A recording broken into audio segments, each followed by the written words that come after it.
एणिकी महिला संगठन गुड़िक सेप्टेज चिकित्सा योजना दायित्व नेबे। विश्व परिवेश दिवस अवसर में महिला सशक्तिकरण नहीं घोषणा करिसेंती पंचायत राज मंत्री प्रताप जेना। एक क्रम में सरकार आज 4टी सेप्टेज ट्रीटमेंट प्लांट रो कार्यकारिता और रक्षणाबेक्षण दायित्व स्वयं सहायक गोष्ठी को हस्तांतर करिसेंती।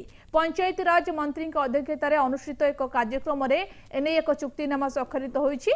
संबलपुर, ब्रह्मपुर और बारिपदारे यह प्रथमे आरंभ कर परिवेश स्वास्थ्य रक्षा व्यवस्थार उन्नति निमंते सेप्टेज ट्रीटमेंट प्लांट यह सबु सहर में कार्यकारी करिबो। यह सह कटक एक ट्रांसजेंडर एसएचजी ग्रुप एथिरे सामिल कर जायछि। वीडियो कॉन्फ्रेंसिंग माध्यम रे घोषणा करिसेंती मंत्री प्रताप जेना।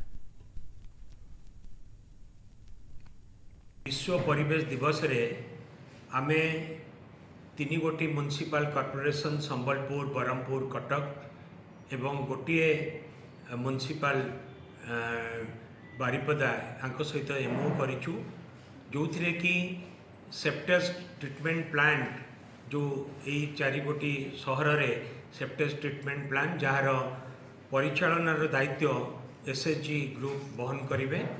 एवं आमर लक्ष्य होउछि आम विभाग रे विभिन्न जो कार्यक्रम होउछि जेपरिक आमे आउ 80 गोटी सेप्टेज ट्रीटमेंट प्लांट 114 गोटी अर्बन लोकल बॉडीज रे करिया पई जाउछु। सबु जगह रे महिला सशक्तिकरण पई एसएचजी ग्रुप को आमे शामिल करेबु, जो माने कि तार परिचालना करिवे, मेंटेनेंस करिवे। एवं सेही परि भाव रे हमर योजना रही आम विभाग रे जेते अधिक रु अधिक विभिन्न कार्यक्रम रे महिला एसएचजी ग्रुप मान को आमे शामिल करें कि आम कार्यक्रम करूँ।